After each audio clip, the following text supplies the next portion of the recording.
Model class is 50 to 80 because ये 80 total frequency है, it is not the frequency of the class 50 to 60, correct.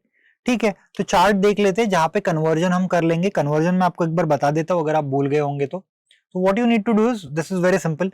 अगर less than दिया है हमें, so this is your C F and this is your F. Classes तो clear है, 0 to 10, less than 20 मतलब 10 to 20, फिर 20 to 30 and so on. अच्छा, अभी फ्रीक्वेंसी दी है, क्यूमुलेटिव फ्रीक्वेंसी दी है, तो सबसे पहले क्या करोगे, less than 10 is 3, less than 20 is total 12 which is cumulative, but less than 10 में 3 ऑलरेडी ऑक्यूपाई हुआ है, so just subtract 12 and 3, you get 9. Keep on repeating this. 27 minus 12, 15. 57 minus 27, 30. 18, 5. अभी चेक करो हाईएस्ट फ्रीक्वेंसी कौन सी है। Highest frequency, so highest frequency is 30. so 30 जो है highest frequency, वो कौन से क्लास में आ रहा है, क्लास हमारा आ रहा है 30 to 40. so बस ये हमारा मॉडल क्लास है, correct. so 30 to 40 is my model class. तो यहाँ पे जब हम आंसर मार्क करेंगे, will mark it as 30 to 40 as the model class. Okay, I hope ये क्लियर है। आगे बढ़ते, let's see the second question. Mark this question is important, very interesting question. It says the value of each observation of a statistical data is increased by 3. The value of each observation is increased by 3. The mean of the data A remains unchanged, B increases by 3, C increases by 6, D increases by 3n. अच्छा, चलो एक data ले लेते, से 4, then 5, then we have 10, and then we have say 9. ठीक है, सबसे पहले इसका मीन निकालते हैं। 4 प्लस 5 प्लस 10 प्लस 9, ये सिर्फ एक्सप्लेनेशन के लिए है आपके, will understand the context behind it once I solve it. Divided by 4, ये आपको करके दिखाना नहीं है कहीं पे। 4 plus 5 is 9, 9 plus 10 is 19, 19 plus 9 is 29। थोड़ा चेंज करते हैं, चलो इसको 8 कर लेते हैं ताकि डिवीजन ईजी होगा। तो 4 plus 5 is 9, 9 plus, oh sorry, that was better to keep it 9 only. 4 plus 5 is 9, 9 plus 10 is 19, 19 plus 9 is 28. So 28 divided by 4 होगा 7, ठीक है। अच्छा, इसका मीन 7 है। अभी क्या करते हैं, if the value of each observation is increased by 3, सबको 3 से इंक्रीज करते हैं, तो 3 3 3 3, तो ये बनेगा 7, ये बनेगा 8, ये बनेगा 10 plus 3 is 13, और ये बनेगा 12। अभी इसका मीन निकालते हैं। इसका मीन क्या होगा, इसका मीन होगा 7 plus 8 plus 13 plus 12 divided by 4। 7 plus 8 is 15, 15 plus 13 is 28, 28 plus 12 is 40, so 40 divided by 4 कितना, 10। तो देखो पहले मीन कितना था, पहले मीन था 7, अभी मीन कितना है, 10 है, तो कहने से इट इंक्रीज्ड बाय 3, सो बस increased by 3 is the answer. So अगर आप डेटा में से वैल्यूज को एक पर्टिकुलर नंबर से इंक्रीज करते हो तो मीन भी उसी नंबर से इंक्रीज होगा, राइट? अच्छा क्वेश्चन था। Now let's have a look at a new question. It says, so in the Indian meteorological department, it observes the seasonal and annual rainfall every year in different subdivisions of the country. So it helps them to compare and analyze the result. The table given below shows the subdivision seasonal wise and the rainfall. So rainfall is given and number of subdivisions are given. So rainfall is from 200 to 400 millimeters, 400 to 600 millimeters and so on. ठीक है, check कर लेते हैं इसमें find क्या करना है। Based on the above information, right the model class, ये तो सबसे सिंपल है, आप ओरली भी कर सकते हो। मॉडल क्लास मतलब क्या? क्लास विथ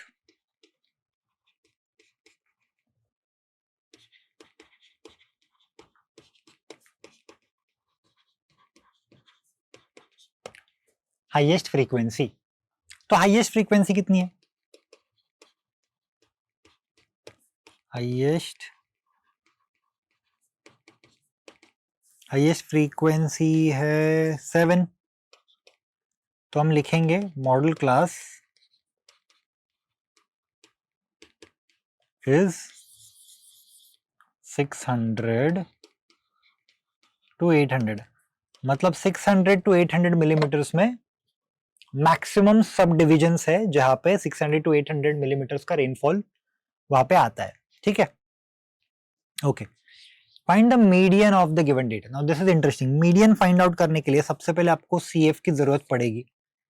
तो इस डेटा में हम क्या करेंगे, सीएफ का कॉलम बनाएंगे। Okay, very good, it is already given here. Cumulative frequency कैसे हम फाइंड आउट करते हैं? We know we'll write down the frequency initially as it is, then keep on adding the corresponding frequencies. So 2 plus 4 is 6, 6 plus 7 is 13, 13 plus 4 is 17, 17 plus 2 19, 19 plus 3 is 22, 22 plus 1 is 23, 23 plus 1 is 24. So this is your cumulative frequencies, right? ठीक है. So here I can say that my value of n, that is the total frequency.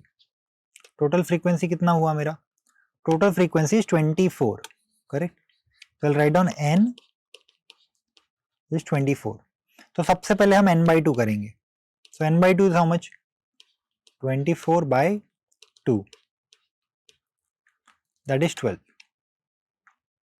Then we will see the CF which is slightly greater than 12. So 13 is slightly greater than 12. तो हम median class निकालेंगे. So this will be our median class, correct? So median class जो है हमारा वो होगा 600 to 800. So lower limit of the median class क्या होगा? So L will be equal to 600.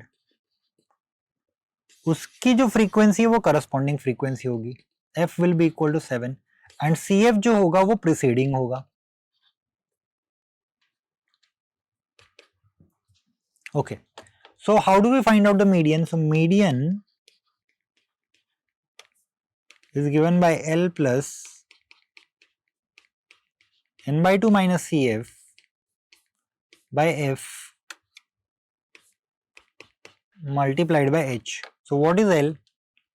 L is 600 plus n by 2 which is 12 minus CF. CF कितना है? 6 by F. Frequency कितना है?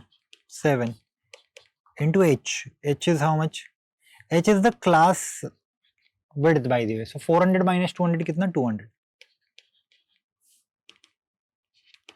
So 600 plus 6 by 7 into 200. So that is 600 plus ये हो जाएगा 1200 by 7, right? So 1200 divided by 7, 7 1 is 7, 50, 7 7 is 49, 10, 7 1 is 7, 1.0, 7 1 is 7, right? Sorry, 3.0, so 4. So 600 plus 171.4, that is 771.4 centimeters is the median. Millimeters, not centimeters. Okay then, now let us see the third question. Next question I mean, what is asked? Find the mean rainfall. तो mean find out करने के लिए there are multiple methods.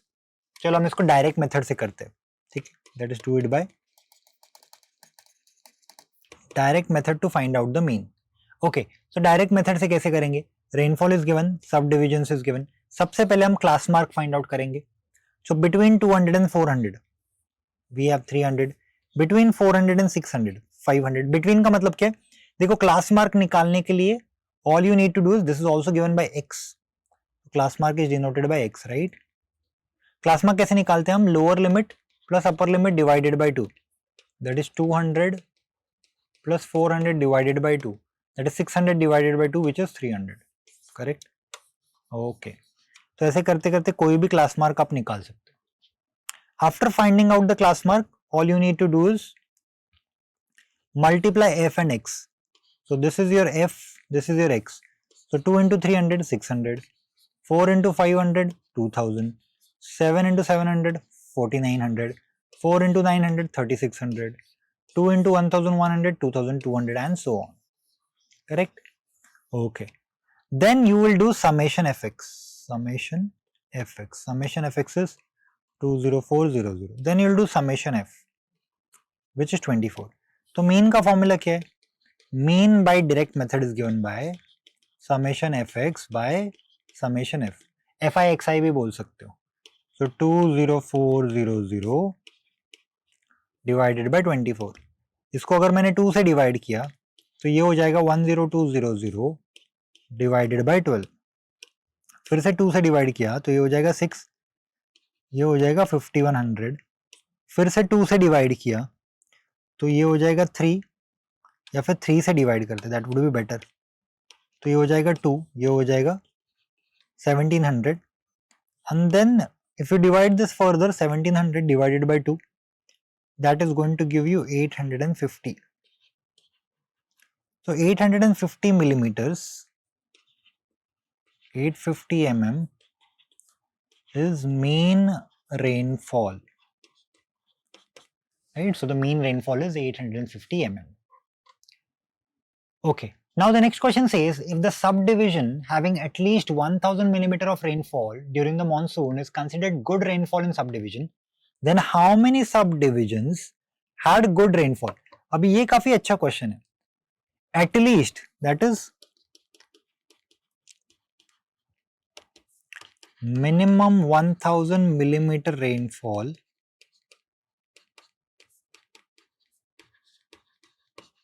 is considered good. तो how many subdivisions have good rainfall? तो ये देखते हैं. 1000 के ऊपर, that is 2 plus 3 plus 1 plus 1. So 2 plus 3 plus 1 plus 1, that is 7 subdivisions. देखो एटलीस्ट बोला है ना, मतलब क्या? 1000 के ऊपर, तो ये सारे कैटेगरीज 1000 के ऊपर वाले. बैड रेनफॉल पूछा होता तो ये सारे हम ले लेते. 2 4 7 4, दैट इज 2 plus 4 6 13 17, जो भी है वैल्यू आ रही है. So I hope you have understood this question. आगे कंटिन्यू करते हैं. चलो नेक्स्ट क्वेश्चन देखते हैं. अभी सीबीएसई 2024 के कुछ क्वेश्चंस देख लेते हैं. बहुत ही अच्छा क्वेश्चन है ये, थोड़ा डिफिकल्ट भी है एक्चुअली. ऐसे टाइप का क्वेश्चन अगर एग्जाम में आ गया तो कैसे टैकल करना है वो मैं आपको बता दूंगा.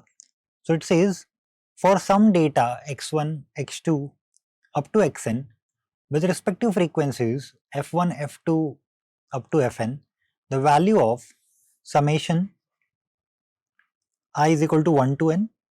चलो इसको इग्नोर भी कर सकते हो, i is equal to 1 to n, एक ही बात है क्योंकि हम समेशन फर्स्ट वैल्यू से लेकर nth वैल्यू तक वैसे भी लेते ही है.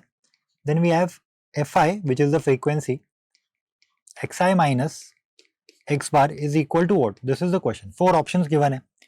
देखने में तो चारों ऑप्शंस अच्छे लग रहे हैं, चारों ऑप्शन सही भी लग रहे हैं, but we need to figure this out. अच्छा, यहाँ पे ब्रैकेट है. So what we can do is we can write down summation fi xi and then minus summation fi x bar, right? And then you can separate the summation over here, that is summation fi xi minus summation fi x bar. अच्छा, अभी mean का actual formula क्या है? देखो यहाँ पे x bar itself is the mean, right? x बार हमें पता है ये होता है mean. So mean x bar is given by summation fi xi by summation fi. तो अगर मैं समेशन fi को यहां लेके जाता हूं तो मुझे मिलेगा summation fi x bar is equal to summation fi xi. ध्यान से देखना, समेशन fi xi यहाँ पे है, तो इसकी जगह पे मैं ये लिख सकता हूँ ना, that is summation f i x i की जगह पे मैं लिख रहा हूँ summation f i x bar minus summation f i x bar. So इन दोनों को अगर मैंने सब्ट्रैक्ट किया तो वैल्यू मुझे मिलेगा 0। So the answer to this is option D which is 0। So I hope this question is clear to all of you. ठीक है, चलो अभी आगे बढ़ेंगे। विल सी सीबीएसई 2024 का नेक्स्ट क्वेश्चन अगेन। तो एक क्वेश्चन बहुत ज्यादा डिफिकल्ट था, तो दूसरा क्वेश्चन बहुत ही ज्यादा इजी पूछा गया है। It says the middle most observation of every data arranged. Middle most observation is called as what? The middle most observation, as we already know, is called as the median, right?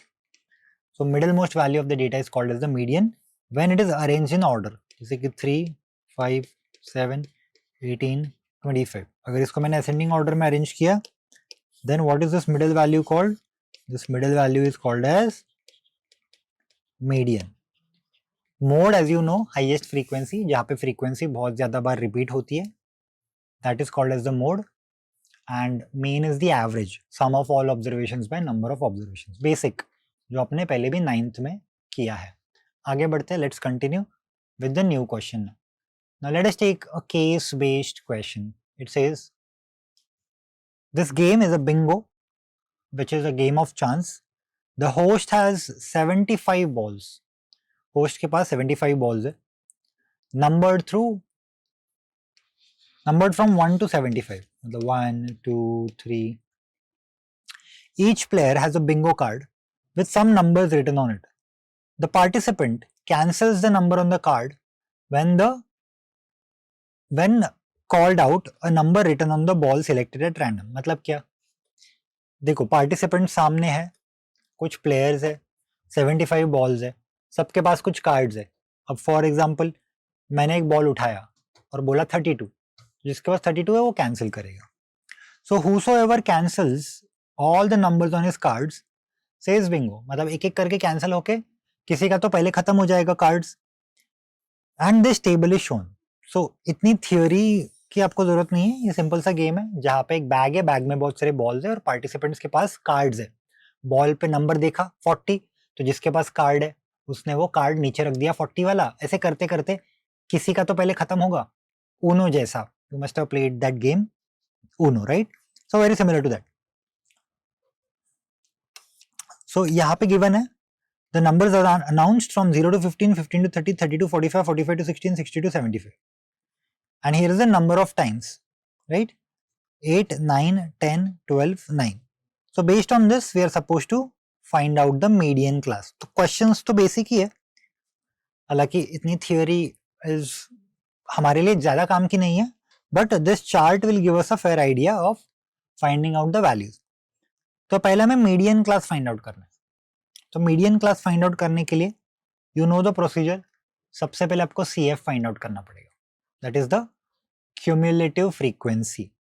So here from 0 to 15 it is 8, 8 plus 9 17, 17 plus 10 27, 27 plus 12 39, 39 plus 9 48। तो यहाँ पे मैं बोल सकता हूँ n is equal to 48, n is equal to 48, right? Okay, अगर n 48 है, what will be n by 2? n by 2 will be 48 by 2, which is 24. अच्छा, अभी चेक करना है n by 2 अगर 24 है, so you have to check for CF slightly greater than 24.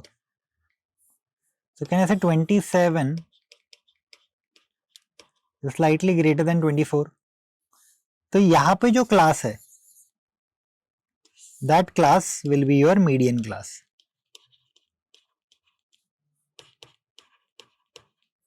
तो यहाँ पे हम बोलेंगे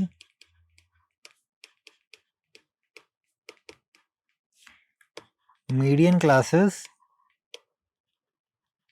30 to 45. So 30 to 45 is the median class, correct?